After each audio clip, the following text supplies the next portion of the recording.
Good morning all of you. Last વિડીયોમાં આપણે editing ટોપિકનો બીજો ટોપિક પ્રેપોઝિશન અને એ પ્રેપોઝિશનની અંદર છેલ્લે આપણે બિયોન્ડ પ્રેપોઝિશનને જોયું હતું. તો કેટલાક વિદ્યાર્થીઓને બિયોન્ડ પ્રેપોઝિશનની અંદર કન્ફ્યુઝન થયું હતું અને એક એની પહેલાનું કન્ફ્યુઝન કે તમારે રવિવારે જે ટેસ્ટ આપવાની છે એ ટેસ્ટનો તમારો કોર્સ છે એની અંદર તમારો યુનિટ 4 એટલે કે ચોથો પાઠ અ વન્ડરફુલ ક્રિએશન અને પછી મેં લખેલું હતું એન્ડ. તમે બધા સમજી ગયા 8 આઠમો પાઠ નહીં, એન્ડ ગ્રામર. અને અત્યાર સુધી આપણે જે ગ્રામર શીખ્યા છીએ એ ટોપિક માંથી તમને પૂછવાનું છે અને તમે બધા સમજી ગયા હતા યુનિટ 4 એન્ડ 8. આઠમો પાઠ નથી, માત્ર ચોથો યુનિટ અને ગ્રામર. આ બે જ વસ્તુ તમને પૂછાવાની છે અને કેવી રીતે પૂછાશે એમની નીચે તપસ્યા આપેલી હતી. અને બીજું એક કન્ફ્યુઝન હતું બિયોન્ડ ની અંદર. છેલ્લે આપણે જોયું હતું પ્રેપોઝિશન બિયોન્ડ. બિયોન્ડ નો અર્થ થાય છે સામે, સામેની પાર અથવા તો પેલે પાર. તો અહીંયા એક કોઈ માણસ ઉભો છે, વચ્ચે રસ્તો છે અથવા તો વચ્ચે નદી છે અથવા તો વચ્ચે કોઈ મકાન છે અને સામેની પાર બીજો વ્યક્તિ ઉભો છે. તો આ બંને વ્યક્તિઓ શું કહેવાશે કે આ વ્યક્તિ સામેની પાર ઉભેલા વ્યક્તિને જુએ છે. તો શું કહેવાય? આપણે કહેવાય હી સો હિમ બિયોન્ડ ધ.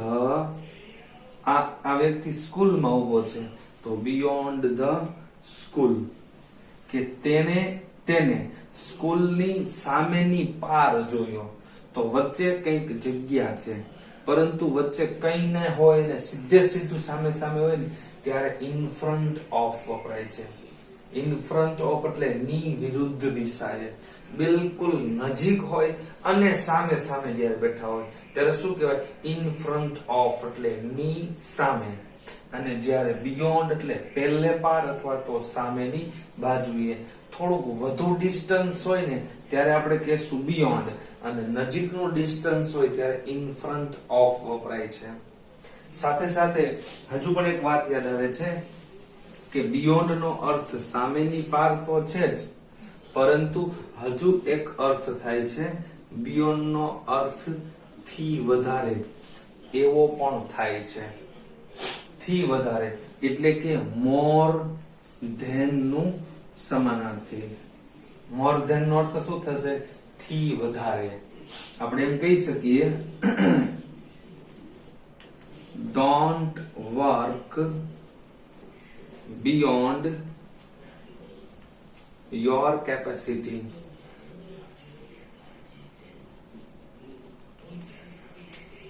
તમારી ક્ષમતાથી વધારે અથવા તો ક્ષમતાથી ઉપરાંત કામ કરશો નહીં. અહીંયા બિયોન્ડ ની જગ્યાએ તમે મોર ધેન પણ વાપરી શકો. Don't work more than your capacity. તમારી ક્ષમતાથી વધારે કામ કરશો નહીં. તો અહીંયા મોર ધેન અને બિયોન્ડ બંને સમાનાર્થી થશે, પરંતુ ક્યારે? થી વધારેના અર્થમાં હોય ત્યારે જ. પરંતુ સામેની પારના અર્થમાં, સામેની પારમાં જ્યારે આપેલું ત્યારે મોર ધેન બિયોન્ડ નો સમાનાર્થી થતું નથી. એટલે અહીંયા બિયોન્ડ નો એક અર્થ મોર ધેન એ પણ થાય છે, પરંતુ એ અર્થ તમારે 10મા ધોરણમાં લેવાના થતો નથી. પણ છતાં માત્ર માહિતી માટે ક્યાંક આવું વાક્ય આપેલું હોય તો પણ તમને ખ્યાલ હોવો જોઈએ કે બિયોન્ડ નો એક અર્થ થી વધારે પણ થાય છે. ત્યાર પછીનું પ્રેપોઝિશન છે along.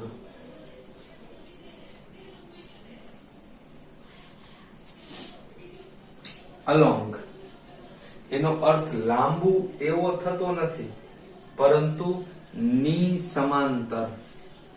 ની સમાંતર, એટલે કે એક છેડાથી શરૂ કરી અને બીજા છેડા સુધી જ્યારે સમાંતર રેખાની અંદર ચાલવાની, ફરવાની કે વાહન ચલાવવાની વાત થતી હોય ત્યારે વપરાય છે along.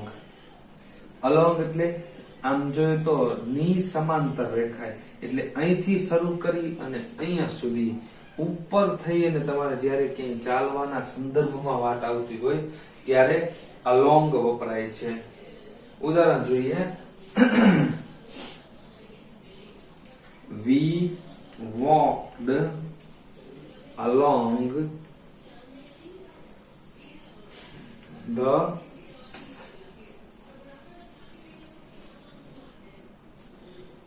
Maharana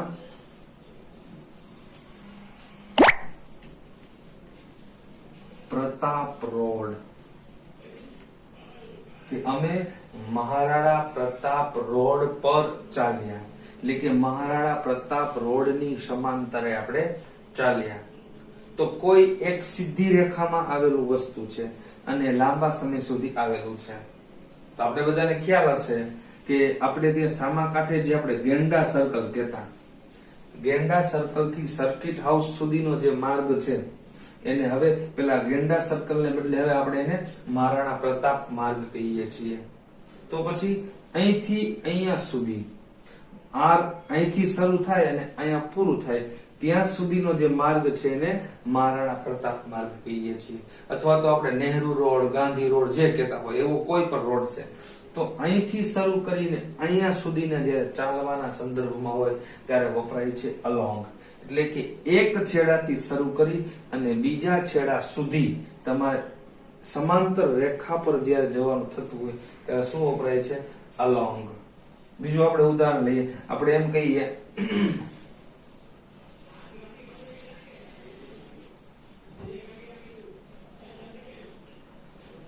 we go to walking along the seashore, એટલે કે અમે દરિયા કિનારા પર ચાલવા જાય છીએ. તો દરિયા કિનારો છે એક જગ્યાએથી શરૂ થઈ અને ભલે ગોળાઈની અંદર હોય પરંતુ અહીંથી શરૂ કરીને અહીંયા સુધી, ભલે તમે દરિયો કિનારો તો અનંત છે, શરૂ ગમે ત્યાં થાય છે, પરંતુ લાંબા અંતર સુધી એક છેડાથી શરૂ કરીને બીજા છેડા સુધી લાંબા અંતર સુધી જ્યારે ચાલવાની વાત હોય છે ત્યારે વપરાય છે અલોંગ. ત્યાર પછીનું પ્રેપોઝિશન. ત્યાર પછીનું પ્રેપોઝિશન છે બિહાઇન્ડ. એ તો બધાને આવડતું જ હોય. બિહાઇન્ડ એટલે ની પાછળ.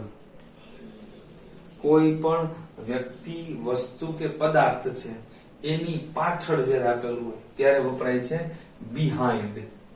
દાખલા તરીકે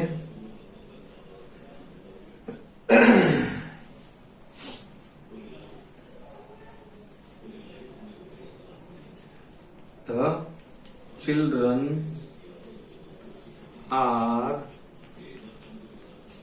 playing cricket behind the library. બાળકો લાઇબ્રેરીની પાછળ ક્રિકેટ રમી રહ્યા છે. તો કોઈ એક વસ્તુ છે એની પાછળના અર્થમાં હોય ત્યારે વપરાય છે બિહાઇન્ડ. ત્યાર પછીનું પ્રેપોઝિશન છે in front of. in front of એટલે શું થશે? ની સામે અથવા તો ની વિરુદ્ધ દિશાએ. આ દિશા અને આ દિશા એની બરોબર એકબીજાની સામે, એટલે બિયોન્ડ અને ઇન ફ્રન્ટ ઓફ આમ જો તો નજીકના અર્થ માટે છે, પરંતુ બંને વચ્ચે ફેર એટલો છે કે ઇન ફ્રન્ટ ઓફ છે બંને નજીકતા બતાવે છે અને જ્યારે બિયોન્ડ હોય ને ત્યારે થોડુંક અંતર બતાવે છે, વચ્ચે કંઈક વસ્તુ પદાર્થ રહેલી હોય છે. અને ઇન ફ્રન્ટ ઓફ એટલે બિલકુલ નજીક, સામે સામે હોય ત્યારે શું કહેવાય છે? ઇન ફ્રન્ટ ઓફ, એકદમ નજીકમાં આપેલું હોય છે ત્યારે. આપણે ઉદાહરણ જોઈએ.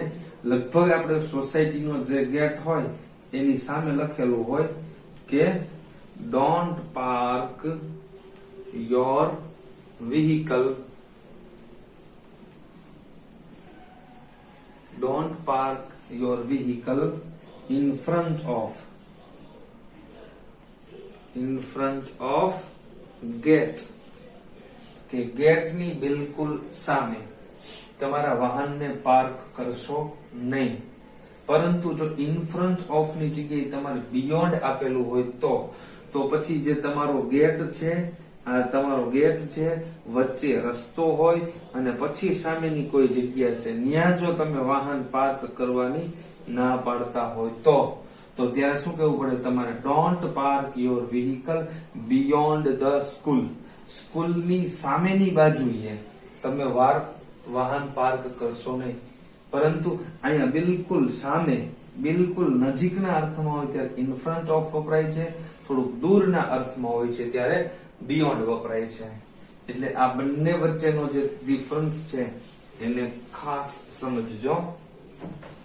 ત્યાર પછીનું પ્રેપોઝિશન છે થ્રુ.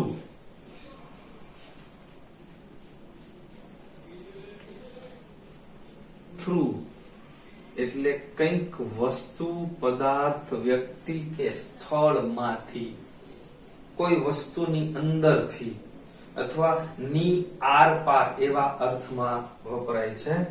આપણે ચાંદની વાળો જે પાઠ જોયો હતો 9મા ધોરણની અંદર, તો ચાંદની છે બારીમાંથી બહાર નીકળી ગઈ હતી તો શું કહેવાય? ચાંદની કેમ થ્રુ ધ વિન્ડો, અથવા Chandni made the passage through the window, એટલે કે ચાંદનીએ બારીમાંથી જવાનો માર્ગ બનાવ્યો. એટલે માંથી, અંદર એથી એવો અર્થ જ્યારે સૂચવવાનો હોય અથવા તો અંદરથી ઓળંગીને એવો અર્થ સૂચવવો હોય ત્યારે થ્રુ વપરાય છે. આપણે એક ઉદાહરણ લઈએ. If you want to go to Kutch, જો તમે કચ્છ જવા માંગતા હોય તો you will have to pass through Morbi.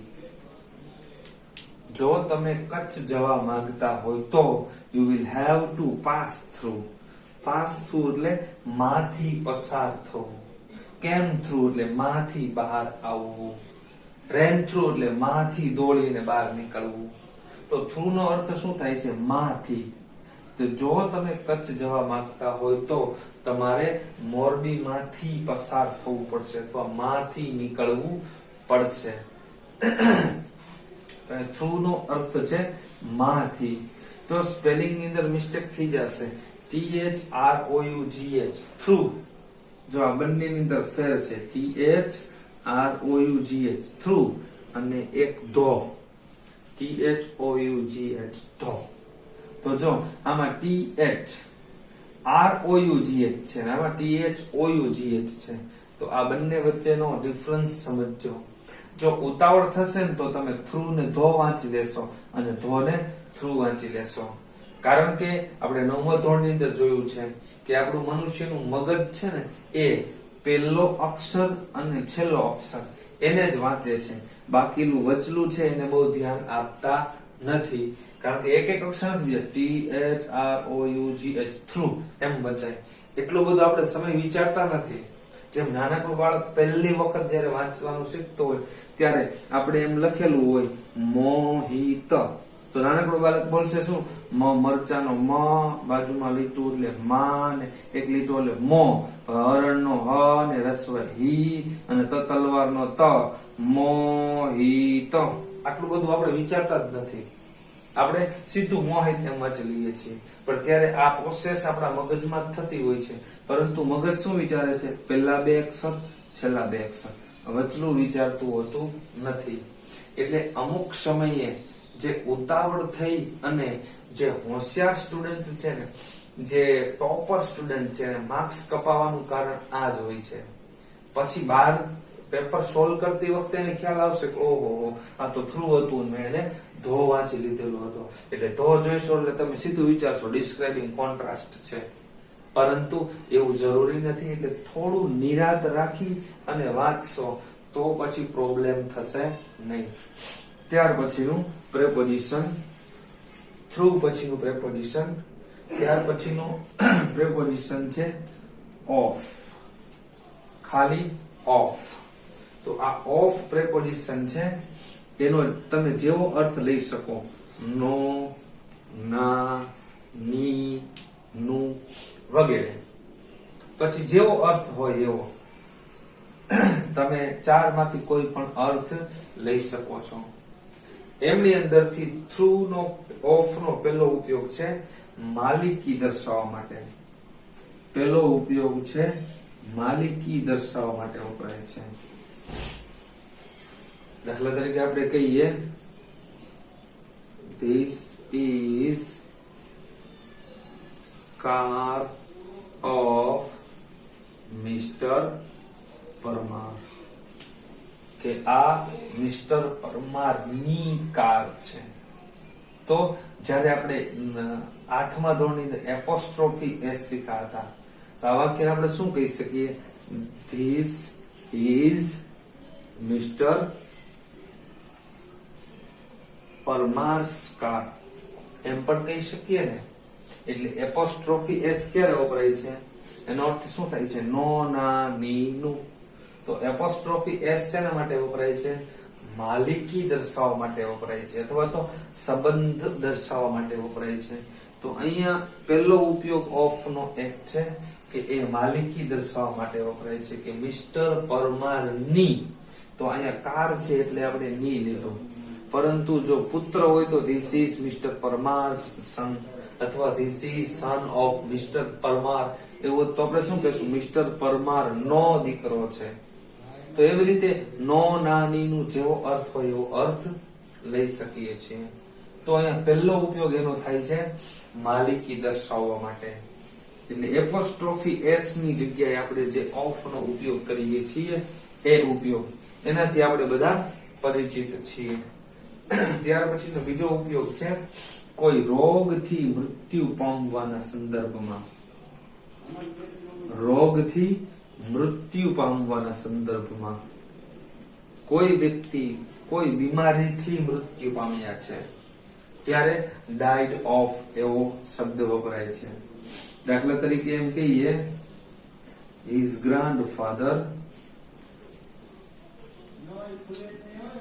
grandfather died of cancer, કે તેના દાદાજી કેન્સર થી મૃત્યુ પામ્યા.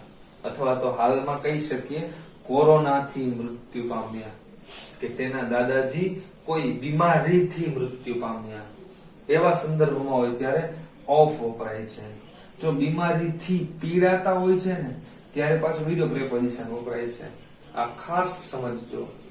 મૃત્યુ પામવાના સંદર્ભમાં હોય ત્યારે ઓફ વપરાય છે, અને જ્યારે એ પીડાઈ રહ્યા હોય કોઈ બીમારીથી ત્યારે ફ્રોમ વપરાય છે.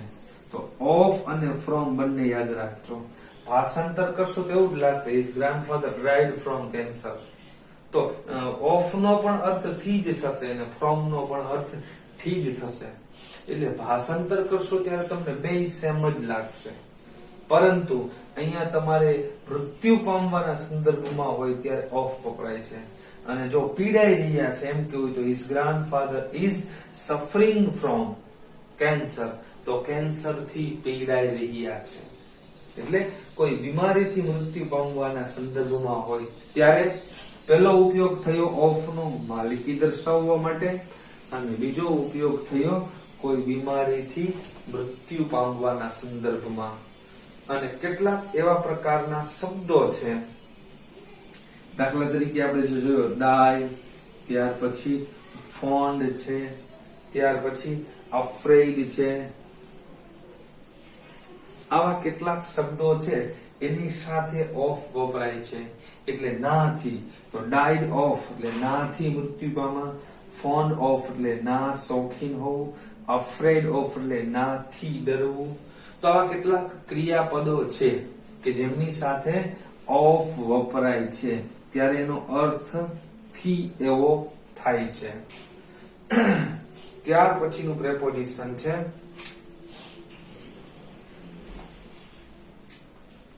ઓફ પછીનું પ્રેપોઝિશન છે ફ્રોમ. અહીંયા ફ્રોમ નો અર્થ થશે એક થી અથવા તો એક માંથી એવો અર્થ થશે. હવે ફ્રોમ ના કેટલાક ઉપયોગો છે એમાંથી પહેલો ઉપયોગ છે એ સ્થળ દર્શાવવા માટે વપરાય છે. આપણે જ્યારે આપણો પરિચય આપતા હોય ત્યારે આપણે એમ કહીએ છીએ કે આઈ came from a small village, કે હું એક નાનકડા ગામમાંથી આવું છું. અથવા તો આઈ કેમ ફ્રોમ અમદાવાદ, હું અમદાવાદથી આવું છું. અથવા આઈ કેમ ફ્રોમ રાજકોટ, કે હું રાજકોટથી આવું છું. તો અહીંયા આ સ્મોલ વિલેજ અથવા તમે લખો અમદાવાદ, રાજકોટ કે કોઈ સ્થળનું નામ લખો છો. આઈ કેમ ફ્રોમ ગાર્ડન, હું ગાર્ડનથી આવું છું. કેમ ફ્રોમ સ્કૂલ, શાળાએથી આવું છું. તો થી એટલે કે અથવા તો માંથી એવા અર્થ માટે પહેલો ઉપયોગ છે સ્થળ દર્શાવવા માટે વપરાય છે. ત્યાર પછીનો બીજો જે ઉપયોગ છે એ સમય દર્શાવવા માટે વપરાય છે. પરંતુ સમય દર્શાવવા માટે આપણે જ્યારે કહીએ છીએ અહીંથી શરૂ કરીને અહીંયા સુધી એવો જ્યારે અર્થ વપરાય છે ત્યારે ફ્રોમ વપરાય છે. એક ઉદાહરણ જોઈએ એટલે ખબર પડીએ. આપણે જોઈએ we have an English lecture, કે અમારે અંગ્રેજીનો લેક્ચર હોય છે ફ્રોમ 9 AM to 9:30, કે અમારે 9 વાગ્યાથી શરૂ કરીને 9:30 સુધી અંગ્રેજીનો લેક્ચર હોય છે. તો જ્યાંથી તમારે સમયની શરૂઆત કરવાની થાય છે ત્યારે વપરાય છે ફ્રોમ, અને જ્યાં સુધી છે ત્યારે વપરાય છે ટુ. આપણે જે બ્લેકબક નો એક યુનિટ જોયો તો એની અંદર પણ આવતું હતું કે he worked from dawn to dusk, કે તે સવારથી માંડી અને સાંજ સુધી કામ કરતો હતો.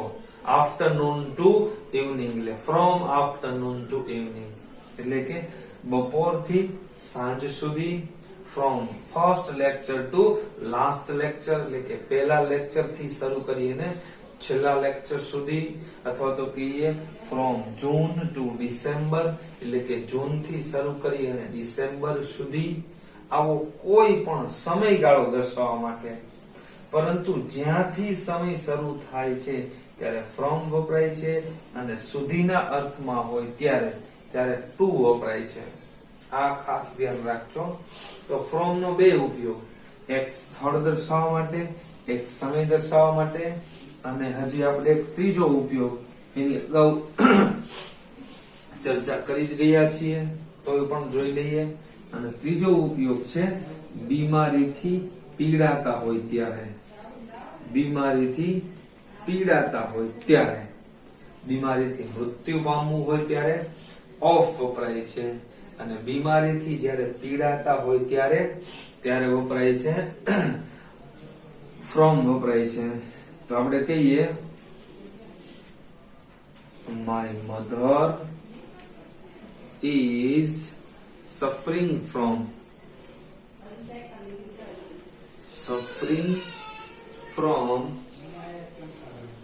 high blood pressure,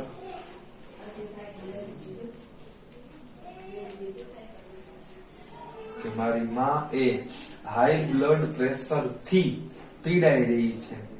તો સફરિંગ ફ્રોમ એટલે કોઈ પણ બીમારીથી પીડાવાના સંદર્ભમાં હોય ત્યારે ફ્રોમ વપરાય છે, અને મૃત્યુ પામવાના સંદર્ભમાં હોય છે ત્યારે ઓફ વપરાય છે.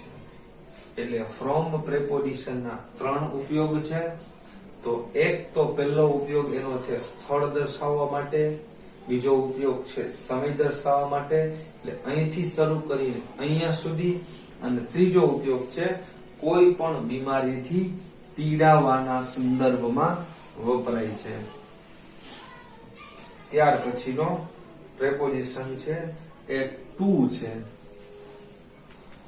ખાલી ટુ. તો ટુ છે એ ઇન્ફિનિટિવ પણ છે અને પ્રેપોઝિશન તરીકે પણ વપરાય છે. એટલે કે ટુ પછી ક્રિયાપદનું મૂળ રૂપ આપેલું હોય ત્યારે એનો અર્થ થશે ઇન્ફિનિટિવ, પરંતુ ટુ પછી સ્થળ આપ્યું હોય, સમય આપ્યો હોય કે કોઈ પછી વ્યક્તિનું નામ આપેલું હોય ત્યારે એનો અર્થ થાય છે ની તરફ અથવા તો ની પ્રત્યે, એવો અર્થ સૂચવવા માટે વપરાય છે. તો પહેલો ઉપયોગ છે એ સ્થળ દર્શાવવા માટે વપરાય છે, અથવા તો સ્થાન કે પછી સ્થળ દર્શાવવા માટે વપરાય છે. દાખલા તરીકે આપણે કહીએ my father went to his office, કે મારા પિતાજી તેની ઓફિસે ગયા છે. તો went at his office એમ ન કહેવાય, પરંતુ ઓફિસે ગયા છે. grandfather went to the garden, દાદાજી બગીચે ગયા છે, અથવા went to the temple, મંદિરે ગયા છે. my sister went અથવા goes to the tuition, ટ્યુશને જાય છે, ગાર્ડનમાં જાય છે, સ્કૂલે જાય છે વગેરે. તો કોઈ પણ સ્થળને દર્શાવવા માટે એક ઉપયોગ થાય છે, ટુ નો ઉપયોગ થાય છે. ત્યાર પછીનો એક બીજો ઉપયોગ છે એ સમય દર્શાવવા માટે વપરાય છે. તો ત્યારે આપણે વાત કરી હતી કે થી સુધી. દાખલા તરીકે આપણે કહીએ I always read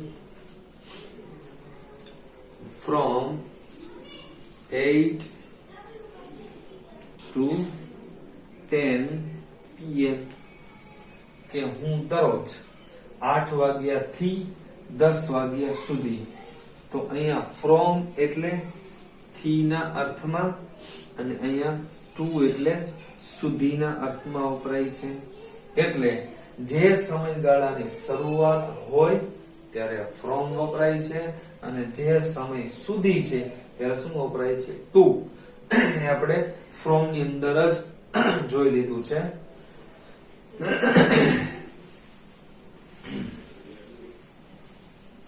અને ત્યાર પછીનો એક ઉપયોગ છે ના પ્રત્યે અથવા તો ને, એવો અર્થ જ્યારે વપરાય છે. ઉદાહરણ જોઈએ. I talked, I will talk. આપણે એમ કહીએ I will talk to your father, કે હું તારા પિતાજીને વાત કરીશ. તો અહીંયા કોઈ વ્યક્તિને એવો અર્થ જ્યારે થાય છે ત્યારે વપરાય છે ટુ વપરાય છે. ત્યાર પછીનો preposition four.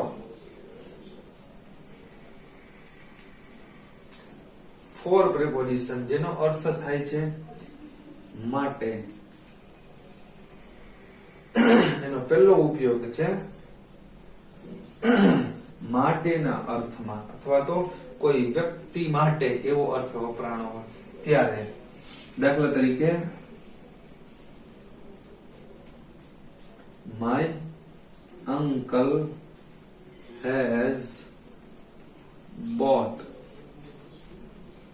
a bicycle for me.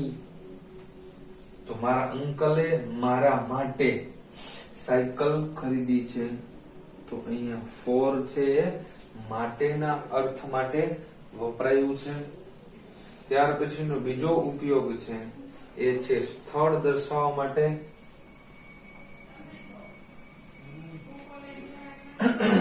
દાખલા તરીકે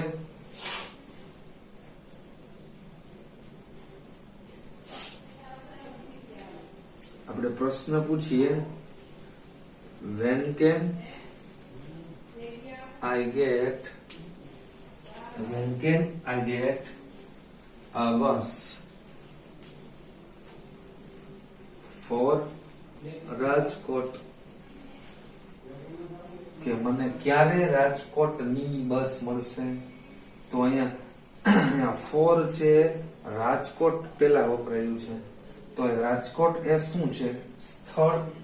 તો બીજો ઉપયોગ છે એનો સ્થળ દર્શાવવા માટે છે. પહેલો ઉપયોગ છે માટેના સંદર્ભમાં અને બીજો ઉપયોગ છે એ સ્થળ દર્શાવવા માટે વપરાય છે. ત્યાર પછીનું પ્રેપોઝિશન છે, હજુ એક ઉપયોગ છે હેતુ અથવા તો કારણ દર્શાવવા માટે.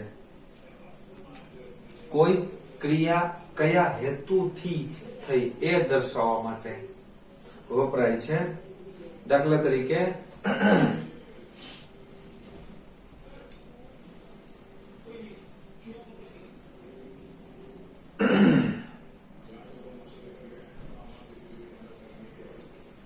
પીએમ નરેન્દ્ર મોદી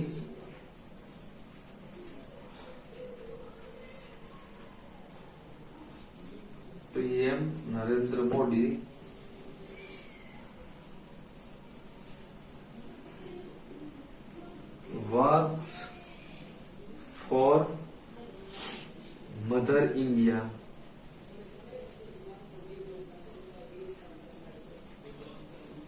કે પીએમ મોદી છે એ ભારત માટે કામ કરે છે, તો ને માટે અથવા હેતુને દર્શાવવા માટે વપરાય છે. તો ભારતના હેતુ માટે કામ કરે છે. તો ત્રીજો એનો ઉપયોગ થયો છે ને માટેનો અર્થ થયો છે.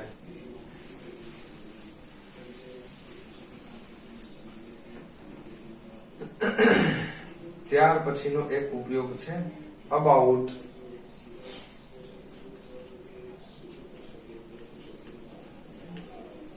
અબાઉટ નો અર્થ થાય છે ના વિશે. તો આપણે જોયો તો કે I always talked about my best friend. Friendship rainbow forever ની અંદર પન્ની ભાટિયા કહેતી કે હું હંમેશના માટે મારા મિત્રો વિશે વાત કરતી, તો અમારી પાક્કી મિત્રની વાત કરતી. તો અહીં અબાઉટ નો અર્થ શું થશે? ના વિશે. એવો અર્થ સૂચવવા માટે વપરાય છે. ત્યાર પછી એક છેલ્લું પ્રેપોઝિશન છે એ આપણે બધાને ખ્યાલ જ હોય એવું છે વિધાઉટ. એટલે સિવાય અથવા તો વગર કહીએ છીએ. આપણે કહીએ don't go outside without nose mask. કે નોઝ માસ્ક વગર બહાર જશો નહીં. તો અહીંયા વિધાઉટ નો અર્થ શું થશે? સિવાય. અથવા તો આપણે કહીએ don't drive your vehicle without driving licence. કે ડ્રાઇવિંગ લાયસન્સ વગર તમે તમારું વાહન ચલાવશો નહીં. તો અહીંયા આપણે જે પ્રેપોઝિશન નો ટોપિક છે એડિટિંગ ની અંદર પહેલો ટોપિક જોયો આપણે આર્ટિકલ, બીજો ટોપિક છે પ્રેપોઝિશન, અને એ પ્રેપોઝિશન ની અંદર લગભગ 28 જેટલા પ્રેપોઝિશન છે એમના વિશે આપણે સમજૂતી મેળવી ચૂક્યા છીએ. તો આ પ્રેપોઝિશન છે માત્ર તમને એડિટિંગમાં જ ઉપયોગી થશે એવું નહીં, પરંતુ તમારે જ્યારે જ્યારે પણ વાક્યો બનાવવાના થશે, તમારે ઈમેલ લખવાનો થાય કે પછી લેટર લખવાનો થાય કે પછી પેરેગ્રાફ લખવાનો થતો હોય, આ બધી જ જગ્યાએ તમારી પાસે જો આવું નાનું નાનું જ્ઞાન હશે તો તમારી અંગ્રેજી ભાષા વધુ મજબૂત થશે. ભવિષ્યની અંદર તમે કોઈ પણ ક્ષેત્રની અંદર જશો તો અંગ્રેજી ભાષા તમારા માટે ખૂબ જ અનિવાર્ય છે. અને હવે પછી જ્યારે તમે મોટા થઈ અને જ્યારે આ બધું શીખશો ત્યારે તમને આટલું ડિટેલમાં શીખવાડવામાં આવશે નહીં, કારણ કે એવું સમજવામાં આવશે કે આ બધું જ તમે અગાઉના ધોરણમાં શીખી ગયા છો. એટલે કદાચ શીખવાડવામાં આવશે તો એટલું બધું ડિટેલમાં શીખવાડવામાં આવશે નહીં, કારણ કે આ બધું જ તમે અગાઉ શીખી ગયા હશો એવું માનવામાં આવે છે. એટલે ખાસ આ ટોપિકને ખૂબ રસપૂર્વક શીખજો અને સાથે સાથે રવિવારે જે તમારી ટેસ્ટ છે એની બરોબર તૈયારી કરવાનું શરૂ કરી દેજો. હજુ પણ કોઈ ઊંઘમાં હોય તો ઉઠી જાજો અને તૈયારી કરવાનું શરૂ કરી દેજો. ચાલો, બહુ જાજી કે ચર્ચા કરશું નહીં, કારણ કે વિડીયો થોડોક આજે પણ વધારે મોટો થઈ ગયો છે. ફરીથી મળીશું ત્યારે ત્યાર પછીનો જે ટોપિક છે એડિટિંગ ની અંદર જ ત્યાર પછીનો જે ટોપિક છે એમના વિશે વિગતવાર ચર્ચા કરીશું. તો અહીંયા સુધી રાખીએ છીએ. Okay, bye bye.